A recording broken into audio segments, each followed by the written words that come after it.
많은 사람들이 성공을 꿈꾸며 살아가고 있습니다. 그래서 성공하기 위해서 공부하고, 성공하기 위해서 노력하고, 돈을 벌고, 자녀를 양육하고, 그렇게 살아가는 것 같습니다. 과연 성공을 위해서 그러면 어떤 삶을 살아가는 게 좀 더 지혜로운 삶일까? 세상 사람들은 뭐 여러 가지 노력을 하지만 사실 성공이라는 게 쉽지가 않잖아요. 예배의 성공자가 인생의 성공자다라는 말이 있습니다. 하나님을 믿는 저와 여러분들, 예수 그리스도의 은혜로 죄사함 받고 구원받은 우리들은 먼저 하나님께 예배를 성공할 때에 우리의 삶이 성공하게 되는 줄로 믿습니다. 그래서 우리는 신앙인으로서 먼저 예배에 성공하는 삶을 살아가야 할 것입니다. 오늘 본문은 이 에스라서는 바벨론의 포로 생활을 하던 이 이스라엘 백성들이 암울한 시기를 넘기면서 이제 바벨론이 멸망을 하게 됩니다. 바벨론에 의해서 멸망했던 이 상황 가운데에서 이제 바벨론의 지배 아래 있다가 바벨론이 멸망을 하고 바사왕 고레스가 정권을 잡게 됩니다. 세상 역사에서는 페르시아라 그렇게 말하지요. 이 바사왕 고레스가 정권을 잡고 그 후에 이제 이스라엘 백성들이 무너진 성전을 건축하라라는 명령에 의해서 성전을 재건하는 내용이 이 에스라서에 소개가 되고 있습니다. 그래서 1장에는 먼저 포로로 잡혀갔던 사람들이 예루살렘으로 다시 돌아오는 그러한 귀환의 시작을 알리게 되고요. 2장에 가서는 1차로 예루살렘으로 돌아온 사람들의 명단이 소개가 되고 있습니다. 그래서 이스라엘 사람들이 돌아와서 자기들이 살던 성읍에 살아가게 되지요. 그리고 이 사람들이 각자의 생업에 기반을 닦고 안정을 찾아가면서 본격적으로 성전 재건이 시작되는 것을 보게 됩니다. 그래서 하나님의 은혜로 성전 재건 작업이 이제 시작되는 것을 에스라서는 우리에게 보여주고 있다는 거예요.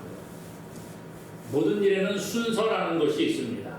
건물을 세우는 것도 마찬가지지요. 먼저 건물을 세우기 위해서는 기초를 다지는 것부터 시작을 합니다. 그리고 기초가 튼튼해지면 기둥을 세우고 벽을 쌓는 일들이 진행이 되는 것입니다. 오늘 이 유다 백성들, 이스라엘 사람들은 하나님의 성전을 재건하는 일에 있어서 우선순위가 무엇인가를 분명하게 잘 알고 있음을 보게 됩니다. 성전을 재건한다고 하는 것은 예배를 회복한다는 의미가 있습니다. 무너진 성전을 다시 세운다고 하는 것은 하나님과의 관계를 회복하고 예배를 다시 새롭게 한다는 의미가 있다는 거예요. 그래서 오늘 말씀해 보니까 성전을 건축하는 일을 시작을 하면서 먼저 무엇을 했느냐? 하나님께 제단을 쌓고 제사를 드리게 됩니다. 이것이 먼저 되는 거예요. 하나님께 예배 드리는 일이 우선되었다는 것입니다. 예배는 하나님과의 관계를 회복하는 첫 번째 길인 줄로 믿으시기를 바랍니다. 성전이 무너졌어요.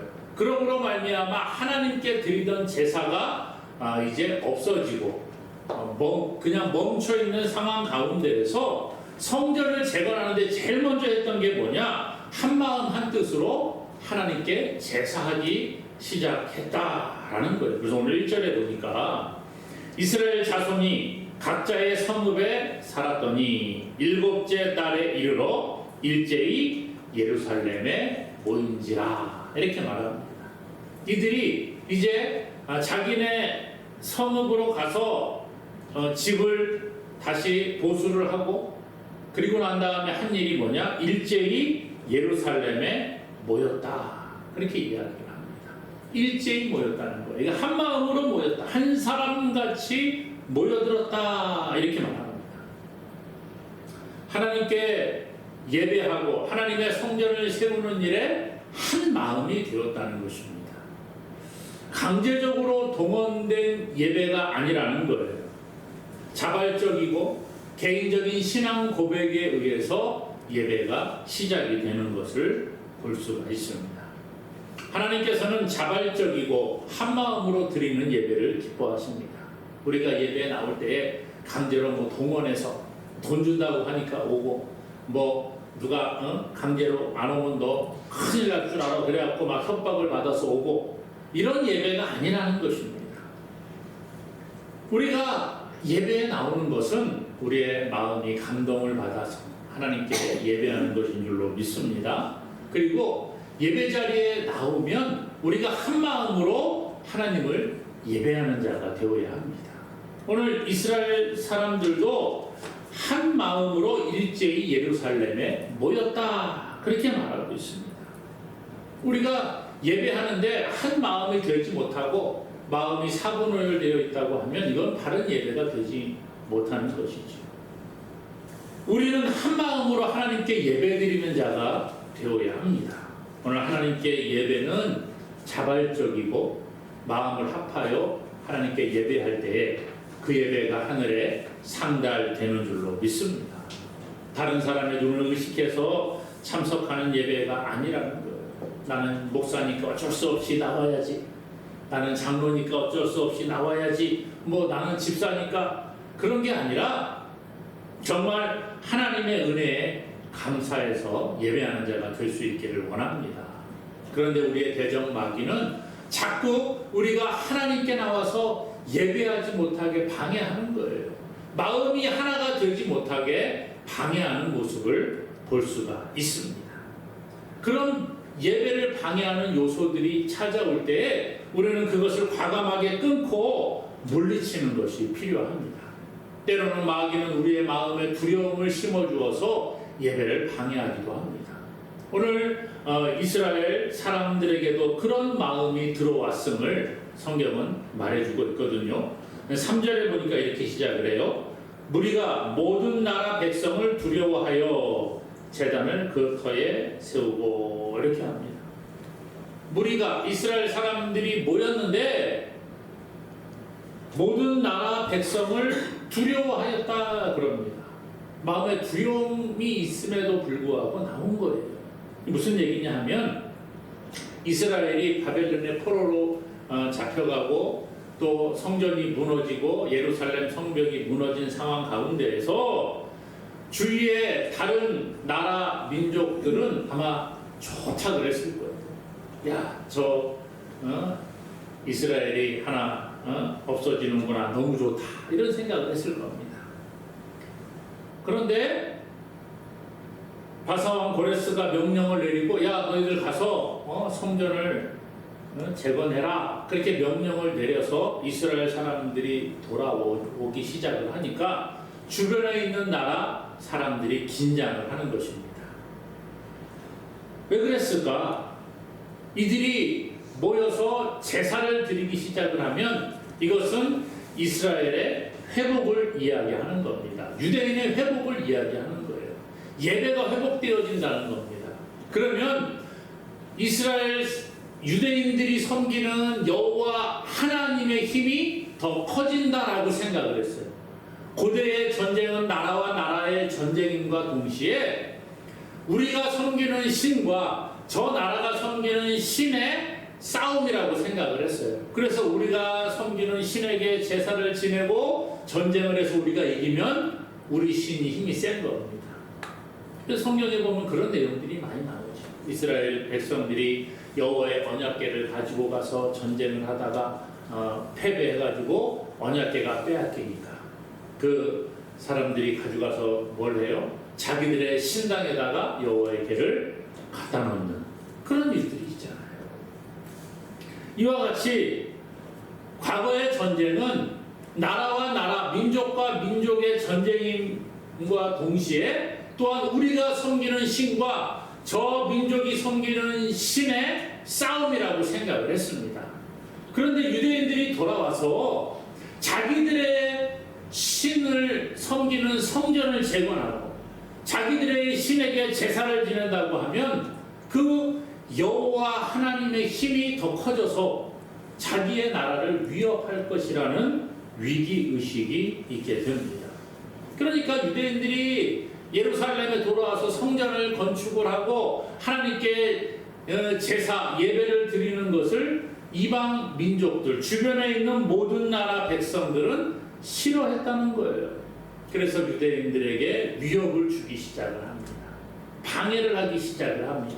그러니까 유대인들은 예루살렘에 돌아와서 그들을 두려워하는 거예요. 주변 민족들의 눈치를 보면서 모이게 됐습니다.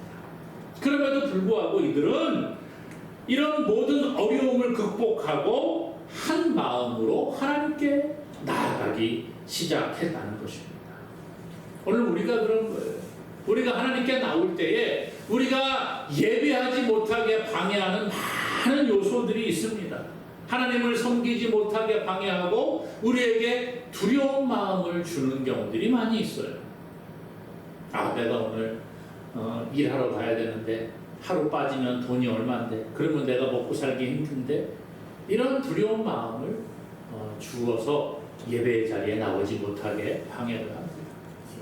아침에 일어나서 몸이 좀 찌뿌둥하고 안 좋으면 오늘은 쉬어야 되는 게 아닌가? 괜히 교회 갔다 와서 몸이 더 아프면 나 내일부터 일도 못할 텐데, 이런 마음이 들 때가 있다는 거예요. 관계에 두려움이 있습니다. 수많은 두려움들이 우리를 마음을 무겁게 만들고 하나님께 나오지 못하게 방해하는 것들을 볼 수가 있다는 거예요. 과연 우리에게 두려움을 주는 요소는 무엇입니까?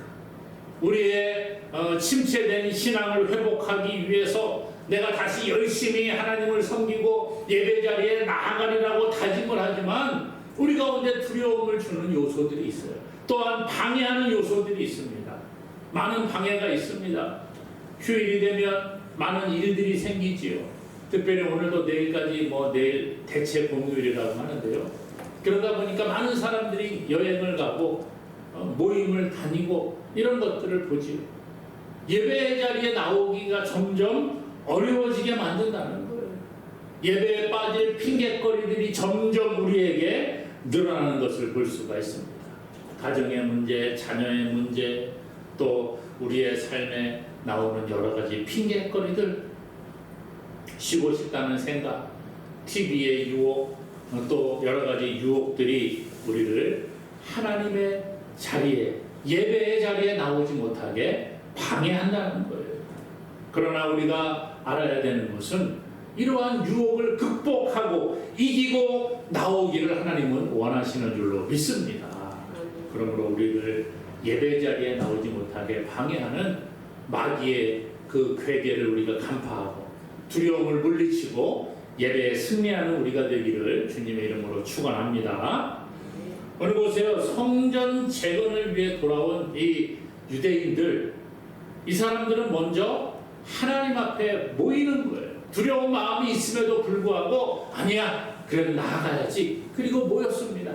그리고 제일 먼저 한 게 뭐예요? 제단을 만들고 하나님께 제사하는 것, 예배하는 것을 제일 먼저 하기 시작을 합니다. 2절 중간 뒤에 보니까요, 이스라엘 하나님의 제단을 만들고 하나님의 사람 모세의 율법에 기록한 대로 번제를 그 위에 드리려 할세, 이렇게 말합니다. 여기 보니까 뭐라 그래요? 하나님의 사람 모세의 율법에 기록한 대로, 이렇게 말합니다.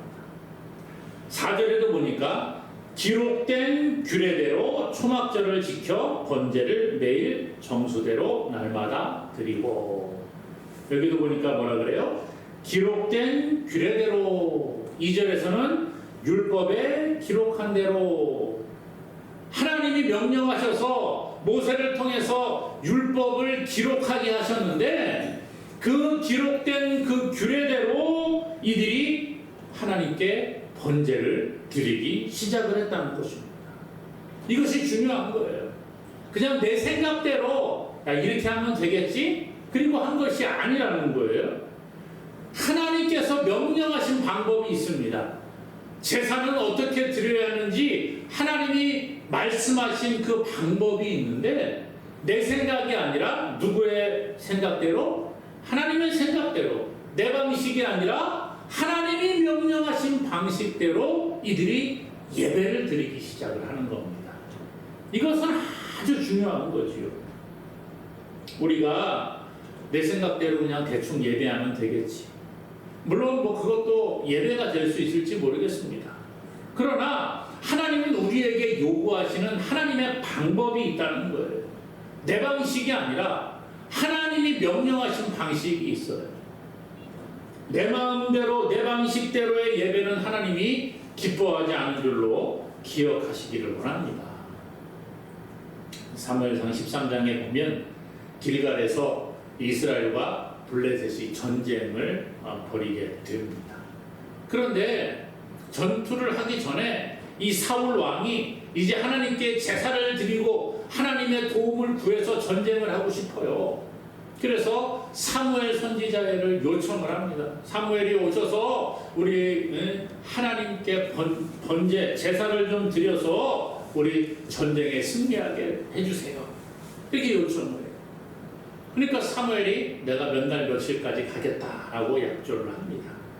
그런데 사울 왕이 그 당일날이 되었는데 기다려도 사무엘이 오지 않는 거예요. 그러니까 마음이 급해서 아마 안 되겠다, 더 이상 기다리면 큰일 나겠다 생각을 했는지 모르겠습니다. 그래서 사무엘이 오기 전에 사울이 하나님께서는 일반 왕이 제사를 집례하지 못하게 하셨습니다. 제사장만이 이 제사를 집례할 수 있는 거예요. 그런데 왕인 사무엘이 오기 전에 자기가 제사장이 아님에도 불구하고 하나님께 제사를 지내게 됩니다. 그리고 제사가 마치니까 사무엘이 도착을 해요. 이 일로 인해서 하나님께서 사울을 꾸짖게 되고 하나님께서는 야, 너의 나라가 길지 못할 것이다 이렇게 선포를 하게 됩니다. 하나님의 방법이 있다는 거예요. 하나님께 제사할 때는 하나님의 방법대로 제사장이 하나님께 제물을 드리게 되어 있습니다. 그런데 사울은 비록 왕이긴 하지만 제사장이 아니에요. 그런데 하나님의 방법이 아니라 자기의 생각대로 그렇게 제사를 드리다가 하나님께 징계를 받고 말았다라는 것입니다. 하나님은 우리에게 하나님의 방식대로 예배하기를 원하시는 거예요. 예수님께서는 요한복음 4장 23절에 말합니다. 아버지께 참되게 예배하는 자들은 영과 진리로 예배할 때가 오나니 곧 이때라. 아버지께서는 자기에게 이렇게 예배하는 자들을 찾으시느니라. 하나님께 예배하는 자들은 영과 진리로 예배하는 자를 하나님이 찾으신다는 것입니다. 과연 우리는 어떤 예배를 드리고 있습니까?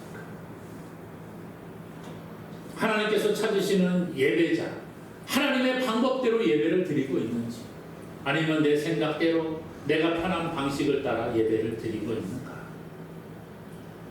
한국교회가 코로나를 지나면서, 코로나 팬데믹을 지나면서 많이 예배가 흐트러졌습니다.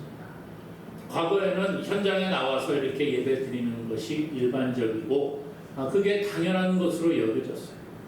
그러나 코로나 팬데믹을 지나면서 모이지 못하게 하고 영상으로 예배를 하게 되면서 이제는 현장에 안 나가도 되네? 그냥 집에 앉아가지고 TV 틀어놓고 예배 참석하면 되지. 헌금은 그냥 온라인으로 송금하면 되지. 이런 사람들이 많이 늘어났다는 거예요. 그리고 혼자서 집에서 예배한다고 하고 내가 혼자서 그냥 집에서 알아서 영상 보고 예배 드리니까 이건 괜찮은 거예요 라고 말하는 사람들이 많아졌습니다. 과연 이게 올바른 예배일까? 물론 하나님은 때로는 영상을 통해서 때로는 혼자서 골방에서 드리는 예배를 기쁘게 받으시는 줄로 믿습니다. 그런데 또 한 가지는 뭐예요? 이건 특별한 상황일 때 그렇다는 거예요. 일반적으로는 함께 모여 예배하는 것을 하나님은 기뻐하시는 줄로 믿습니다. 그래서 교회를 만드시고 예배 공동체를 만드시는 거예요. 이게 하나님의 방법이라는 거예요. 그런데 내 생각대로 나는 다른 사람들하고 부딪히는 거 싫어. 그 사람 만나는 거 싫어. 나는 그냥 혼자서 영상 틀어놓고 있는 게 가장 좋아. 그런다고 하면 그 예배가 과연 하나님의 방법대로 하나님이 기뻐하시는 예배일까? 오늘 우리가 이것을 기억할 수 있기를 원합니다. 오늘 이스라엘 백성들은 하나님의 방법을 따라서 율법에 기록된 대로, 기록된 규례대로 그렇게 하나님께 예배하기 시작을 합니다. 보니까 어떻게 하느냐? 3절에 보니까요. 3절 뒤에 제단을 그 터에 세우고 그 위에서 아침 저녁으로 여호와께 번제를 드리며 그랬어요. 율법에 기록된 규례를 따라서 제단을 세워놓고 그 위에 번제를 드리는데 아침 저녁으로 번제를 드렸다는 거예요. 이것은 출애굽기 29장에 보면 하나님께서 모세를 통하여 명령하신 것입니다. 너희들 제단을 쌓아놓고 그곳에 아침에 1년 된 어린 양 한 마리를 바치고 또 저녁에 1년 된 어린 양 한 마리를 매일매일 드려라. 그렇게 말합니다. 이걸 상번제라 그렇게 성경에 표현하기도 하죠. 그러니까 항상 드리는 번제라는 것. 아침에 한 번, 저녁에 한 번. 이것을 통해서 하나님 앞에 매일 아침 저녁으로 예배할 것을 이야기하고 있다는 것입니다. 하루의 시작을 알리는 아침에 하나님께 제사 번제를 드림으로 시작을 하고 하루를 일과를 마치는 저녁에 또 번제를 드림으로 하나님께 감사하는 예배를 드리고 있습니다. 오늘 우리도 마찬가지예요. 하나님이 요구하시는 그러한 예배자의 삶을 살아간다고 하는 것은 무엇입니까? 아침에 일어나면 하나님을 기억하고 하나님을 예배하고 하루를 마치고 잠자리에 들기 전에 하나님을 기억하고 예배하는 삶. 이것이 하나님이 우리에게 원하시는 삶이라는 거예요. 아침 저녁에 하나님께 예배하는 삶. 이것이 쉬운 것은 아닙니다. 그럼에도 불구하고 하나님은 그것을 하라고 명령하십니다. 그리고 오늘 이스라엘 백성들은 성전을 재건하기 전에 먼저 하나님께 드리는 제사, 예배를 회복하면서 아침에 또 저녁에 드리는 상번제를 회복하기 시작을 합니다. 번제를 드렸다 그랬죠. 번제는 일반적으로 모든 하나님께 드리는 이 제물을 모두 불태워 드리는 제사입니다. 그것은 다시 바꾸어 말하면 하나님께 우리의 전부를 다 드린다는 의미가 있습니다. 모든 것을 남김없이 하나님께 드린다라는 거예요. 그런 의미에서 로마서 12장 1절은 우리에게 말합니다. 그러므로 형제들아 내가 하나님의 모든 자비하심으로 너희를 권하노니 너희 몸을 하나님이 기뻐하시는 거룩한 산 제물로 드리라. 이는 너희가 드릴 영적 예배니라 그랬어요. 우리가 드리는 영적 예배는 우리의 몸을 산 제물로 드리라는 거예요. 우리의 모든 것들을 하나님이 기뻐하시는 제물로 바치는 예배를 드리라 그랬습니다. 이스라엘 백성들은 아침 저녁으로 번제를 드렸습니다. 오늘 우리의 삶도 마찬가지. 하나님께 날마다 우리가 예배하는 삶을 살기를 하나님은 원하십니다. 이렇게 예배하는 자들을 찾으시느니라 그랬잖아요. 오늘 우리가 예배할 때 우리의 것들을 하나님께 드릴 수 있기를 원합니다. 하나님 일주일에 한 번 1시간 와서 예배 드리면 되잖아요. 그러면 의무를 다했잖아요가 아니라는 거예요. 우리가 함께 모여서 드리는 이 예배, 공적인 예배 외에 우리가 세상에서 살아가는 그 6일이라는 시간 동안에 우리의 삶을 통해서 하나님을 예배하는 자가 될 수 있기를 원합니다. 번제는 그런 의미가 있다는 거예요. 우리의 일생이 하나님 것입니다. 하나님 제가 살아가는 이 시간에도 하나님 저와 함께 하시고 우리가 우리의 살아가는 삶이 예배자의 삶이 되게 도와주세요. 이렇게 기도하는 자가 될 수 있기를 원합니다. 이스라엘 백성들은 이 성전을 회복하면서 성전을 재건하는 일에 앞서서 먼저 하나님의 성전이 있던 그 터에 제단을 쌓고 날마다 아침 저녁으로 드리는 제사 예배를 회복했다라는 것이 오늘 우리의 삶에도 이러한 예배의 회복이 있기를 주님의 이름으로 간절히 소망합니다. 하나님은요 예배를 통해서 만나 주시는 거예요. 하나님은 지금 우리 예배 가운데 임재하시는 줄로 믿습니다. 하나님이 이 예배를 통해서 우리를 만나 주시는 줄로 믿습니다. 예배를 통해서 우리의 예배를 받으시고 우리의 기도를 들으시고 응답하시는 분이 바로 하나님이시라는 거예요. 하나님은 예배하는 자에게 복을 주시기를 원하고 계십니다. 그러므로 우리가 드릴 예배는 뭐냐? 기쁨으로 감사함으로 예배 드리는 자가 되어야 합니다. 하나님께 예배한다고 하는 것은 자발적으로 나오고 한마음으로 예배하고 하나님의 방법을 따라 예배하는데 기쁨의 예배가 되어야 됩니다. 예물을 드리는 것도 기쁨으로 드려야 하고 찬송을 부르는 것도 기쁨으로 감사로 찬양을 드리는 자가 되어야 합니다. 오늘 말씀 5절에 보니까요. 그 후에는 항상 드리는 번제와 조화로와 여호와의 모든 절기의 번제와 사람이 여호와께 기쁘게 드리는 예물을 드리되 하나님께 예물을 드리는데 어떻게 해요? 기쁘게 예물을 드렸다는 거예요.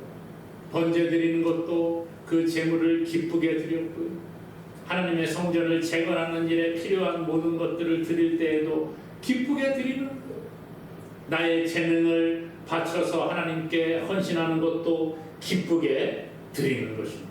이것이 필요해요. 우리는 예배가 정말 좀 기쁨의 예배가 되었으면 좋겠어요. 감격의 예배가 되었으면 좋겠어요. 죄로 말미암아 죽었던 우리를 예수 그리스도께서 십자가에 피를 흘려 죽으심으로 우리를 살려주셨습니다. 이것이 얼마나 기쁘고 감사한 일입니까? 그런데 때로는 우리가 세상에 찌들어서 때로는 여러 가지 일들로 인해서 습관적으로 예배드리고 예배의 기쁨이 실종될 때가 있습니다. 그럼에도 불구하고 예배는 누구에게 드리는 거예요? 하나님께 드리는 거죠. 하나님이 기쁘게 받으실 그 예배가 우리의 예배가 될 수 있기를 원합니다. 예배가 회복되면 기쁨이 회복되는 줄로 믿습니다. 우리 안에 거룩한 교회가 세워지기 위해서 먼저 할 일은 뭐예요? 예배가 회복되어지는 겁니다. 기쁨의 예배. 하나님이 기뻐하시는 방식을 따라 우리가 기쁘게 예배함으로 우리의 몸과 마음과 뜻과 정성을 모아 하나님을 예배할 때에 예배를 통해 우리가 회복되어지고 하나님의 은혜가 더욱 충만히 임할 줄로 믿습니다. 이런 은혜가 우리에게 있기를 다시 한번 주님의 이름으로 간절히 축원합니다.